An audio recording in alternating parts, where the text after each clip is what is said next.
अब देखो शुभ, अब हम लोग पढ़ेंगे इरेशनल नंबर्स के बारे में। तो इसको पढ़ने से पहले थोड़ा सा यहाँ पे देखते हैं, जो मैंने कुछ रूट के अंदर नंबर्स लिखे हैं। हाँ। तो इस सब की वैल्यू देखते हैं क्या होती है। जैसे रूट 2 का अगर प्राइम फैक्टर करोगे तो 2 ही रहेगा, हाँ। तो ये रूट से बाहर नहीं निकल पाएगा, तो ये तो रूट 2 ही रहेगा। रूट 3 भी वैसे ही रहेगा। रूट 4 को लिखोगे तो ये बन जाएगा 2 × 2, हाँ। तो ये बाहर आ जाएगा, तो ये बन जाएगा 2। उसी तरह रूट 5 बाहर नहीं आ पाएगा, रूट 6 नहीं आ पाएगा, रूट 7 नहीं आ पाएगा। रूट 8 में से अगर कुछ निकालना चाहो तो देखो 2 × 2 × 2 प्राइम फैक्टर करते हैं तो ये 2 बाहर आ जाएगा, तो हो जाएगा 2√2। ठीक है। ऐसे रूट 9 का निकालोगे तो आएगा 3 × 3, तो ये बाहर आ जाएगा, तो ये क्या बन जाएगा, 3 बन जाएगा। ठीक है। ठीक है। मतलब केवल रूट को देख करके हमें नहीं बताना कि ये सारे रूट में है तो इरेशनल होंगे।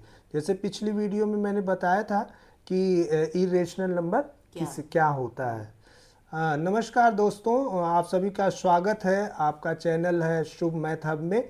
इसमें आज हम लोग, मैं और शुभ, डिस्कस कर रहे हैं इरेशनल नंबर्स के बारे में। तो आप लोग देखो कि अभी एक रिजल्ट निकल के आया कि सारे स्क्वायर में जो नंबर होते हैं स्क्वायर रूट में, वो सभी इरेशनल नहीं होते हैं, क्योंकि स्क्वायर रूट में 4 आ गया तो बाहर निकल के 2 बन गया, तो ये रेशनल हो गया। क्या बन गया, रेशनल हो गया। ठीक है। उसी तरह 9 देखो, 9 पूरा पूरा निकल गया बाहर, तो ये भी क्या हो गया, रेशनल नंबर हो गया। तो इससे एक डिफिनीशन आई कि जो नंबर रूट के अंदर होते हैं उनको हम लोग p/q में चेंज नहीं कर पाते हैं, तो इसलिए ये नंबर क्या होते हैं, इरेशनल नंबर होते हैं। और जिन नंबर्स को p/q में चेंज कर दो वो क्या हो जाएगा, रेशनल नंबर हो जाएगा। तो आप लोग क्या बताओ कि all square root of natural numbers, अगर नेचुरल नंबर m है और ये स्क्वायर रूट में है, तो ये ऑलवेज रेशनल या इरेशनल होगा, नहीं। क्या होगा, ऑलवेज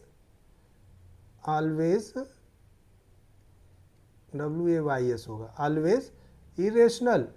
क्या हमेशा ये इरेशनल होगा, तो आंसर आ जाएगा नहीं, तो ये क्या हो जाएगा, नो। तो ये एक तरह से अगर देखा जाए तो ये फॉल्स हो गया कि root m is not always irrational, because root 4 की वैल्यू 2 आ गई तो इरेशनल आ गई, रूट 9 की वैल्यू 3 आ, मतलब जो कंप्लीट स्क्वायर नंबर्स हैं वो सब क्या हो जाएंगे, रूट से बाहर आ जाएंगे, तो वो सब रेशनल बन जाएंगे। तो इससे एक पता चल गया कि रूट m जो है वो ऑलवेज इरेशनल नहीं होता है। m क्या होना चाहिए, नेचुरल नंबर होना चाहिए। 1 2 3 4 5 6 7 8, जिसका स्क्वायर रूट आप लोग क्लास 9th में 8th में निकालना सीखे हो। ठीक है ना। अब उसी तरह आगे, अब इस तरह के नंबर्स को नंबर लाइन पे कैसे शो करोगे, यही इस चैप्टर में पढ़ना है। ठीक है। तो अब एक क्वेश्चन और आता है कि every irrational number is a real number. तो रियल नंबर, अभी मैंने क्लास की जब समरी पढ़ाई थी तो उसमें बताया था कि रियल नंबर क्या होता है। तो रियल नंबर जो होता है वो रेशनल और इरेशनल से मिलके बनते हैं। सारे रेशनल और सारे इरेशनल नंबर जब आपस में मिल जाते हैं तो ये सब मिलके क्या कहलाते हैं, रियल नंबर कहलाते हैं। तो इसमें क्वेश्चन में पूछा कि every irrational number is a real number, तो यस, इस इरेशनल नंबर क्या है, रियल नंबर है। ठीक है ना। प्रत्येक जो इरेशनल नंबर है वो रियल नंबर होगा ही होगा, वो उसी का हिस्सा है। ठीक है। फिर अगला, every point on the number line lies in the form of root m where m is a natural number. तो यस, m अगर है, अगर उसको रूट में हो चाहे कैसे भी हो, उसको हम लोग नंबर लाइन पे दिखा सकते हैं। और यही हमारी एक प्रॉब्लम है कि कैसे दिखाएंगे। तो चलो मैं आपको ये चीज़ समझाता हूँ कि कैसे रूट m वाले नंबर्स को नंबर लाइन पे दिखाएंगे। तो उसको अगले पेज पे कराते हैं। ठीक है। अब देखो, इसमें क्वेश्चन मैंने बना दिया, इसमें लिख दिया locate root 2 root 3 and root 5 on the number line. बेटा ये आपके ना जितने भी पेपर होंगे इस चैप्टर में से, तो उसमें इनमें से कोई एक आएगा, बार बार आता है कि रूट 2 को, रूट 3 को या रूट 5 को नंबर लाइन पे दिखाओ। तो उसके लिए आपको पेंसिल, स्केल और प्रोटेक्टर या सेट स्क्वायर लेकर के बनाना है। तो यहाँ पे तो मैं आपको रफली ऐसे बता रहा हूँ कैसे, बस प्रोसेस बता रहा हूँ। तो क्लास 8th में आपने पाइथागोरस थ्योरम पढ़ी थी। पाइथागोरस थ्योरम क्या बताती है वो राइट एंगल ट्रायंगल पे लगती है। किस पे लगती है? राइट एंगल ट्रायंगल पे।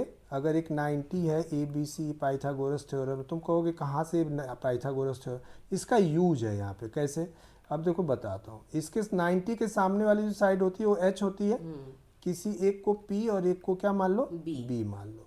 तो आपको फार्मूला याद है पाइथागोरस थ्योरम से? H square equal to P square plus B square, ठीक है, या B स्क्वायर प्लस P, दोनों में से कोई भी पहले लिख सकते हो।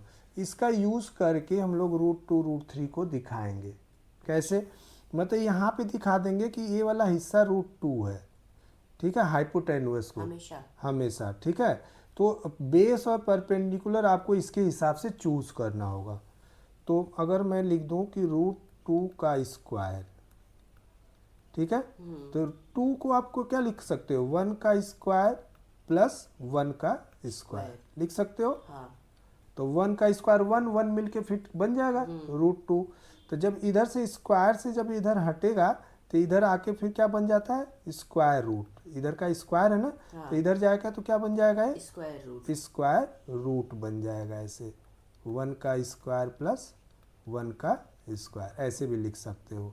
मतलब जो ये हाइपोटेन्यूस की वैल्यू क्या आ गई? √2। मतलब ये वाला हिस्सा 1 बना दें और इसको भी क्या मान ले? 1 मान ले। तो इसके लिए क्या करोगे? अब कंस्ट्रक्शन करना होगा। उसके लिए आप लोग क्या लेके बैठो? पेंसिल, कॉपी, इरेजर, पेंसिल और सेट स्क्वायर लेके बैठो और मेरे साथ साथ बनाओ। तुम भी बनाओ। सो चलो तो खींचो। एक लाइन पहले खींचेंगे। ये देखो, ये जो दिया ना 1, तो 1 यूनिट हो सकता है, ठीक है। तो 1 यूनिट का मतलब क्या है? अगर यूनिट वर्ड में ला दिया तो यूनिट का मतलब 1 सेंटीमीटर भी हो सकता है, ये 2 सेंटीमीटर भी हो सकता है, ये 5 सेंटीमीटर भी हो सकता है। ये सबको तुम 1 यूनिट बोल सकते हो, ठीक है। तो थोड़ा बड़ा करने के लिए हम लोग क्या ले लेंगे? 2 सेंटीमीटर को 1 यूनिट मान लेंगे। तो सबसे पहले आप क्या करोगे? एक सीधी लाइन खींचोगे। कितने सेंटीमीटर की? 2 सेंटीमीटर की। उसका नाम रख दोगे OA, ठीक है। इसको मान लिया हमने 1 यूनिट, ठीक है, बना लिए। अब वो को सेंटर ले लो और A पर पेंसिल रख लो। इतना बड़ा मेजरमेंट ले लो, ठीक है। इसको मेजरमेंट को अपने पास रखे रहे। यही 1 यूनिट हो गया। क्या हो गया? ये 1 यूनिट तुम्हारा बन गया। अब जो A पॉइंट है इस पे 90 डिग्री का एंगल बनाती हुई एक लाइन ड्रा करो, ठीक है। तो तुम चाहो तो प्रोटेक्टर से भी कर सकते हो या सेट स्क्वायर से, ट्रायंगल के शेप का सेट स्क्वायर होता है ना, उसको इस पे रख के और सीधी एक लाइन ड्रा कर सकते हो, ठीक है। थोड़ा बड़ी लाइन ड्रा कर लेना, कोई जरूरी नहीं कि एकदम 1 की यूनिट, ठीक है। और तुमने मेजरमेंट ले रखा है 1 यूनिट का। अब A को सेंटर लेकर के और यहाँ पे एक आर्क लगाओगे। A को सेंटर लेकर के 1 यूनिट का आर्क लगाओगे तो A भी क्या बन गया? 1 यूनिट, ठीक है। A भी 1 यूनिट और A भी 1 यूनिट। अब इसको लिख दोगे B, नाम दे दिया क्या? B। अब O से B को मिला दोगे। तो अभी जैसे मैंने बताया ना कि अगर ये 1 है, ये 1 है, तो पाइथागोरस थ्योरम से जो हाइपोटेन्यूस है कितना हो जाएगा? √2 बन जाएगा, ठीक है। अब क्या करोगे? O को सेंटर लेना, हमेशा O को सेंटर। कुछ बच्चे A को सेंटर ले लेते हैं। किसको सेंटर लेना? O को सेंटर लेके और पेंसिल को रखो B पे। इतना इसको एक्सपेंड कर दो प्रोटेक्टर को कि O पे रखो और OB की रेडियस लेना है, और उसको क्या करना है? नीचे की तरफ आर्क ऐसे लगाओगे, नीचे की तरफ, ठीक है। और OA लाइन को आगे एक्सपेंड कर दोगे इसको, ठीक है। तो इस लाइन को जिस पॉइंट पे कट करेगा यही √2 हो जाएगा। क्या हो जाएगा? इसका नाम अगर C रख दो तो लिखोगे OB equal to OC equal to √2। ये तुम्हारा फाइनल आंसर आ जाए। इतना बना दोगे तो पूरे पूरे नंबर मिल जाएंगे ऐसे लिखने के बाद, ठीक है। अब √3 को बनाने के लिए इसी √2 की हेल्प लेंगे हम लोग, अच्छा, ठीक है। कैसे? √3 का अगर स्क्वायर करोगे के फॉर्म में लिखोगे इसको, हाइपोटेन्यूस के फॉर्म में, तो इसको लिख देंगे √2 का स्क्वायर प्लस 1 का स्क्वायर। तो तुमने पढ़ रखा फार्मूला कि अगर √A है और उसका स्क्वायर करोगे तो रूट हट जाता है, ये A बन जाता है, सिंपल। याद है ये वाला? तो यहाँ पे ए 2 और 1 मिलके दोबारा 3 हो जाएगा। तो अब हमारे पास √2 हमने ड्रा कर रखा है। हाँ। तो अब क्या करोगे, ये जो पॉइंट बी है इस पे दोबारा से अब हमें दूसरा पॉइंट क्या 1 यूनिट का लेना है। हाँ। तो लेकिन उसको हमें 90 डिग्री का एंगल होना चाहिए, तभी तो हाइपोटेन्यूस लगाओगे। तो बी पॉइंट पे ओ बी जो लाइन है इस पे अब 90 डिग्री का एंगल बनाओगे। किस पे, ओ बी लाइन पे। कौन सी लाइन पे, ओबी। ओ बी पे। यहाँ पे 90 डिग्री बनना चाहिए, ठीक है। इस पॉइंट पे, ठीक है। और उसके बाद जो बी पॉइंट से जितना बड़ा ओ ए था उतना ही बड़ा फिर एक कट लगा दोगे इस लाइन पे। ठीक है। तो इसका नाम सी रख दिया था पहले, अब इसका नाम डी रख दो। हाँ। ठीक है, मैं थोड़ा कलर चेंज कर ले रहा हूँ ताकि पता चल जाए। ठीक है, ये डी हो गया। अब यहाँ से इसको जब मिलाओगे ओ डी को तो ये बन जाएगा तुम्हारा √3। क्या हो जाएगा, √3। अब बताओ किसको सेंटर लेके यहाँ पे आना है हमें, ओ को सेंटर लोगे और रेडियस कौन सी लोगे, ओ डी। ओडी। अभी इस वाले में ओ बी लिया था हमने, अब ओ डी है ना √3 के बराबर। तो ओ डी को रेडियस लेके और आगे की तरफ ऐसे आर्क लगाओगे तो यहीं √2 के आसपास कहीं पे एक नया पॉइंट मिल जाएगा, ये हो जाएगा √3। ठीक है, अब √3 की वैल्यू कितनी हो जाएगी, इसका नाम रख देना ई। तो लिख दोगे O D equal to O E equal to √3। ये नंबर लाइन पे आ गया है। ठीक है। ठीक है, अब √5 भी इसी से बना सकते हो, लेकिन √5 के लिए अलग से मैं तुम्हें बताता हूँ। ठीक है। ठीक है, अब आगे देखो शुभ, √2 √3 हो गया। अब √5 कैसे बनेगा, तो √5 को अगर पाइथागोरस थ्योरम की तरह अगर इसका यूज करें तो √5 को क्या लिख सकते हो, √2 का स्क्वायर प्लस 1 का स्क्वायर लिख सकते हो। हाँ। 2 2 जा क्या हो जाएगा 4, 4 और 1 5, तो 5 के बराबर हो गया। तो क्या करोगे, तो पहले जैसे मैंने बताया था, पहले क्या करो 1 यूनिट एक ले लो। 1 यूनिट किसे माने हो, 2 को। 2 सेंटीमीटर को माने हो। तो उसका नाम लिख दो ओ ए, लिख दिया। हाँ। ठीक है, अब ए पॉइंट पे क्या करोगे, 90 डिग्री का एंगल बनाती हुई एक लाइन खींच दोगे, एक लाइन ड्रा कर दो 90 डिग्री का एंगल बनाती हुई। ठीक है। बना दिया।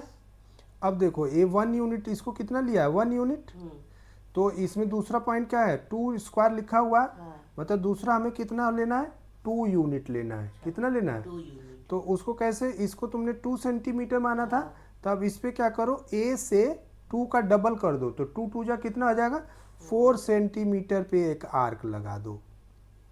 कितने पे 4 सेंटीमीटर पे, तो ये 2 यूनिट बन जाएगा। ठीक है, हो गया, बना लिए।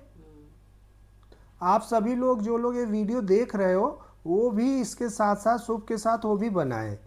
तो जब बना के प्रैक्टिस करोगे बेटा तभी आपको भी अच्छे से समझ में आ पाएगा।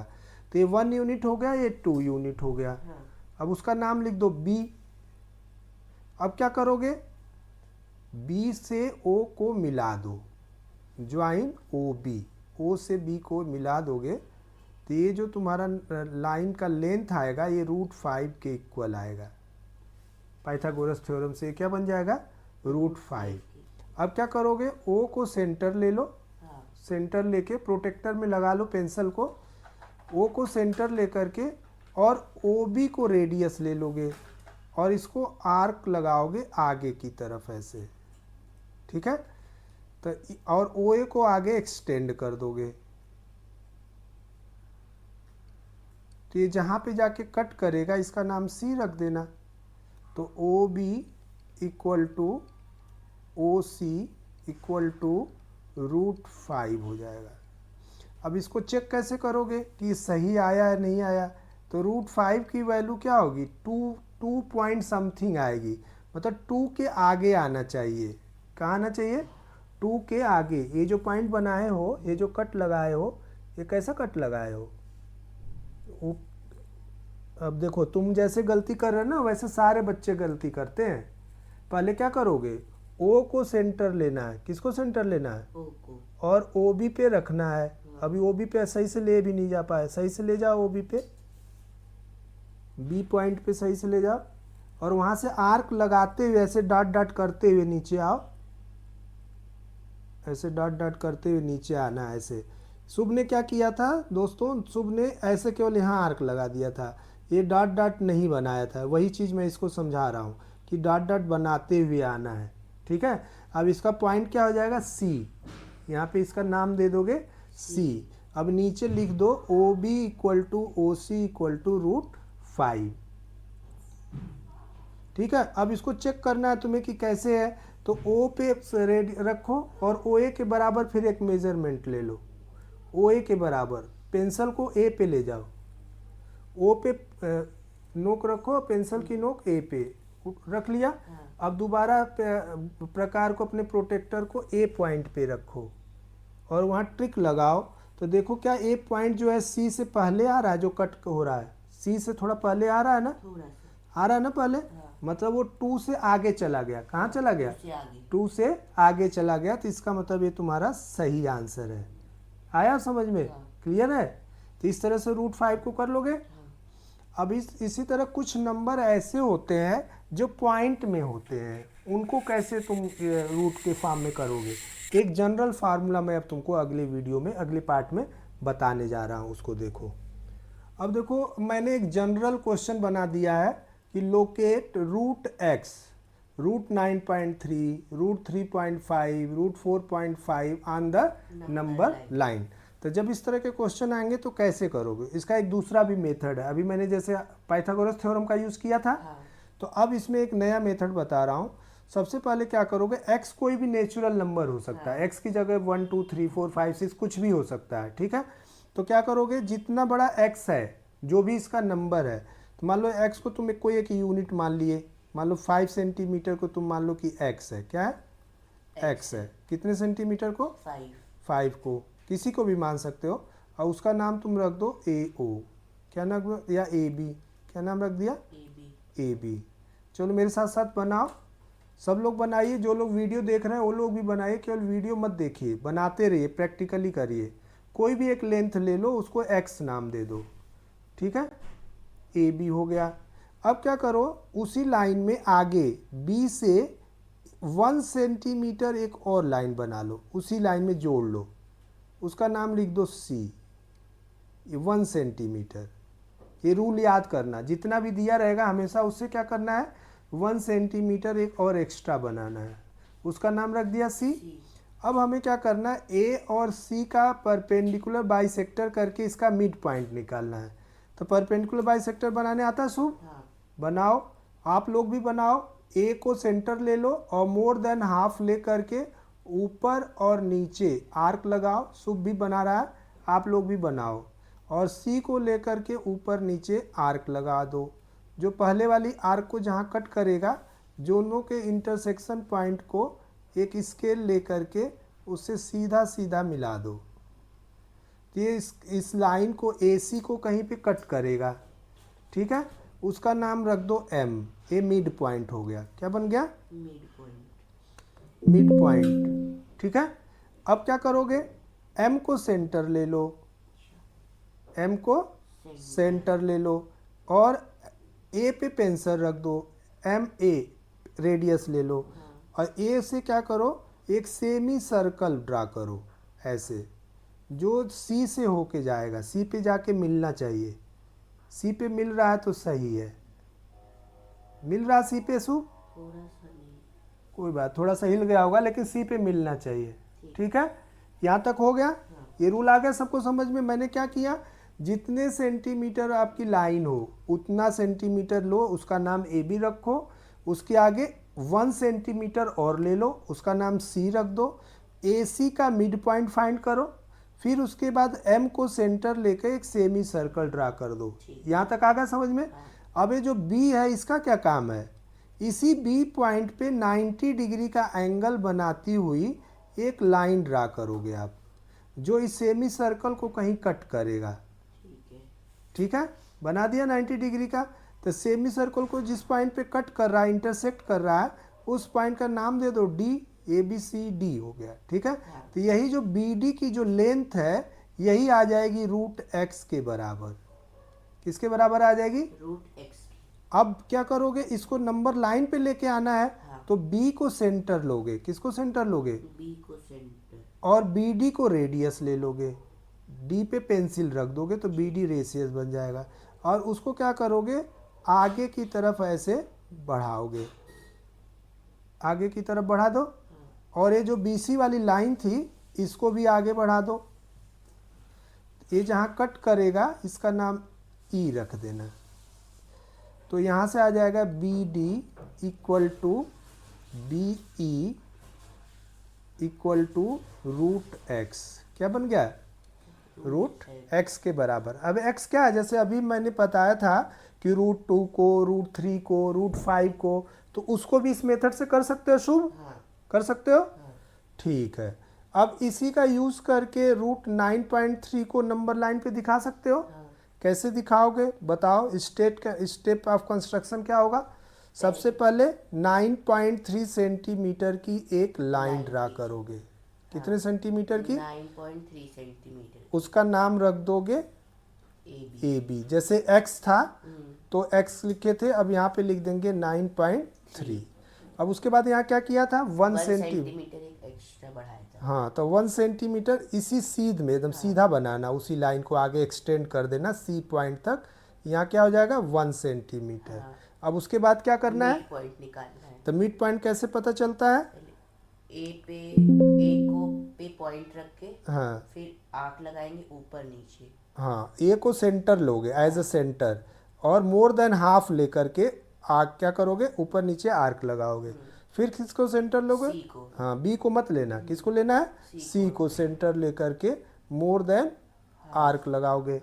ये दोनों जहाँ इंटरसेक्ट करेंगे, जब इसको मिलाते हैं बेटा, तो ये जहाँ इंटरसेक्ट करता है वो बनता है मिड पॉइंट। यहाँ तक पता चल गया? अब उसके बाद वाला स्टेप बताओ शुभ। उसके बाद एम को सेंटर लेकर हाँ, ए पर रेडियस कितना लोगे? एम ए के बराबर। किसके बराबर? M A. मतलब ए पर पेंसिल आ जाएगा और यहाँ पे तुम्हारा प्रोटेक्टर की नोक आएगी एम पे। तो इससे क्या बनाओगे? Semi circle. Semi circle draw करोगे जो कहाँ पे जाएगा? सी पे जाना चाहिए, क्योंकि ये मिड पॉइंट है तो ए से एम की जो डिस्टेंस होगी वही सी से एम की भी होगी। तो अब यहाँ तक हो गया। अब उसके बाद अगला स्टेप, बी पे सेंटर मान के 90 डिग्री बनाएंगे। 90 डिग्री की एक लाइन ड्रा करोगे। चाहे तो तुम सेट स्क्वायर से भी कर सकते हो। तो सेट स्क्वायर से करोगे, फिर ये सेमी सर्कल को जहाँ कट करेगा इसका नाम कुछ रख देना डी। तो ये जो बी डी लेंथ है यही हो जाएगी रूट 9.3। ये जितना था इसी का रूट आ जाएगा। अब इसको नंबर लाइन पे आगे दिखाना, तो इस लाइन को आगे बढ़ाओगे और यहाँ किसको सेंटर लोगे? बी को। और रेडियस क्या होगा? B D. B D radius लेकर के एक आर्क लगाओगे जो इसको आगे जहाँ पे कट करेगा जिस पॉइंट पे, उस पॉइंट का नाम क्या रख दोगे? इसका नाम कुछ रख देना ई। तो नीचे लिख दोगे B D equal to B E equal to root 9.3। ठीक है, this is our required construction. ये हमारी रिक्वायर्ड कंस्ट्रक्शन हो गई। तो बाकी के रूट 3.5 और रूट 4.5 कर लोगे? ये होमवर्क दे दूं तो बच्चों आप लोग भी रूट 3.5 और रूट 4.5 का कंस्ट्रक्शन करिए और उसकी इमेज को आप अपलोड करके मेरे यूट्यूब चैनल पर भेजिए, कमेंट करिए। और आपको वीडियो अगर पसंद आ रही हो तो अपने दोस्तों को भी शेयर करिए। Thank you very much.